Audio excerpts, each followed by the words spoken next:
What's up? It's Monday. It's Memorial Day. So happy Monday. Happy Memorial Day. Hope you guys are having a great day. If you are here, check in on the chat and let me know. I see Beth. Hi, Beth. Hope you're having a good day and enjoying the day. So we want to, obviously, you can probably tell, a little different location today. Afternoon devotion on location. How about that? So we're hanging out with Julie's family a little bit today. And so anyway, a little different location, but I'm glad to get to be with you guys. Yeah, like I said, definitely say hi in the chat and let me know what you're thankful for. We always want to hear those and just be able to kind of rejoice together. So, um, anyway, looks like maybe I'm buffering a little bit. So, if you're having issues on your end, I apologize. But anyway, so what are you thankful for today? I am thankful for, look, it's Memorial Day. So, I'm thankful for those who have fought for our country and especially those that have given the ultimate sacrifice in dying for our nation, and so grateful for that today. I'm just to be honest, like I'm grateful that as things are kind of getting better in the world around us, that some of the restrictions are being lifted and we're able to go out and be with other people more and more. So I'm really thankful for that. But let me know what you're thankful for today, and so we can rejoice together. So anyway, quarter team game time. So last time the question was, what was the last four digits of my grandpa's phone number when I was growing up? I know, completely random. So the correct answer was 3232. The closest was Daniel at 1938. So Daniel gets a quarter out of his total. Nice job, Daniel. So today's question, being Memorial Day, I thought, all right, let's do a little sort of this day in history thing like we've done before. What year was the very first national Memorial Day? There had been sort of local things like that. So it was originally called Decoration Day, a day to decorate the graves of fallen soldiers and honor their sacrifice.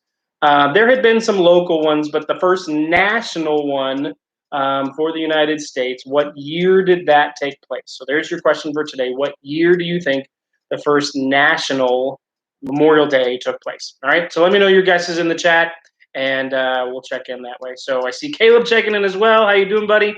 Hope you're doing well today. So yeah, let me know what you're thankful for, and let me know your guess. What year was the very first national Memorial Day? There's your question for today. All right, so let's get into our devotion. Like I said, we're working through 1 Corinthians 13 and talking about love, what that is, what that looks like, how we can do it. And so today's part of that chapter is the last part of verse 4. So it says, love does not boast and love is not arrogant. Okay. Or depending on your translation, though, the NIV says does not boast and is not proud. You know, kind of pretty much the same thing there. So yeah, does not boast, is not arrogant, is not proud. What does that mean? What does that look like? How do we do it? So first of all, as we've been talking about throughout this, the big theme of this whole chapter is that love is not selfish. Love is putting the needs and good of other people ahead of ourselves. Okay, so we get the big picture of that, and we can see very quickly and very obviously that boasting and arrogance and pride is the complete opposite of being not selfish. So we get the connection there. I think that's pretty simple. But to really get what Paul wants us to see here, I want us to really make sure that we're getting the context, okay? So what's going on around this passage, and why is Paul writing this to the Corinthians, right? So we know from other places in the letter that arrogance, pride, boasting had been an issue in the church in Corinth. And so Paul had already addressed some of those things. And so now, as he's talking specifically about love, he's reminding again, this is not how we live. This is not how we show love to one another. But the other context part of this that I want to make sure we get, I know Tim and I have talked about some of this recently, all of like chapters 12 through 14 talks about spiritual gifts, okay? And so it's within that context that this whole thing about love comes up. And what happened was a lot of these people were sort of noting the different gifts among them and then fighting about them and sort of bragging about them like, well, I have this gift and you don't. And yeah, just sort of fighting about what gifts they had. And which was completely missing the point of what our spiritual gifts are supposed to be about using them to benefit other people and benefit the church. So this pride, this arrogance, this boasting was even showing up in how they talked about spiritual gifts. So a couple of things with that. Number one, again, we're not showing love to other people when I'm boasting about myself. I'm pushing myself up, and by doing that, it's still at the same time I'm putting other people down. And so that's not love, right? That's the opposite of what we're trying to do in terms of love. But the other side of that is it's just wrong. They were taking spiritual gifts, which were special things that were given to them by God to serve the church, and claiming that they're more awesome because they had this gift. They didn't have anything to do with that gift. It was something that was given to them by God. So here's the thing: being arrogant about things God has given you is wrong, right? We're taking glory away from God when we're boasting and being arrogant and prideful. And if we're honest, any good thing we have comes from God. And so to boast about something about myself is ignoring the creator and the gift giver. And that is not okay. We need to make sure that we are people who give credit where credit is due.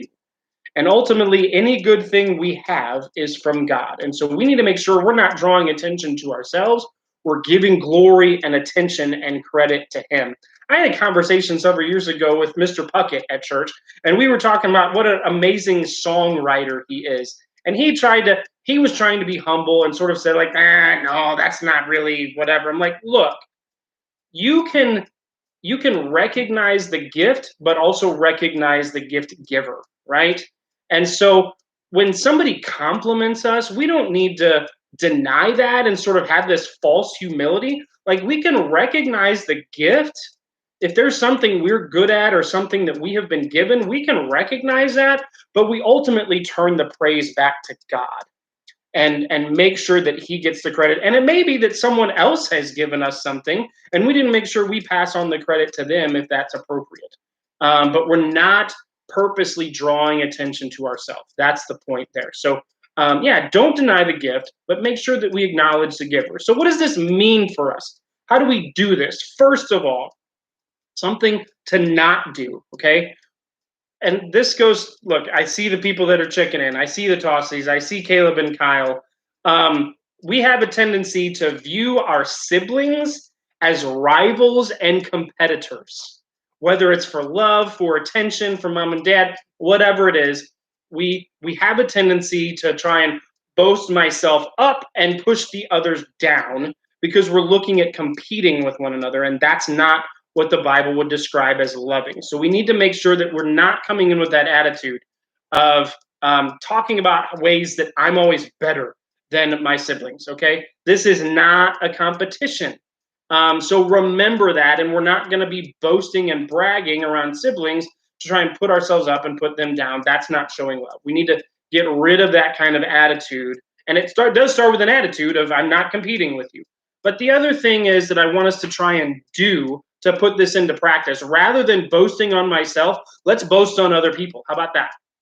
And we'll do that by complimenting, okay? What can we find good in others and tell them about it? Tell them why we love them. Tell them why we appreciate them. Tell them something about them, something about who they are, something about what they've done that is good, and let them know that so that they can be encouraged by that as well. So look for ways to compliment one another. And my challenge to you, find a way to compliment someone else today.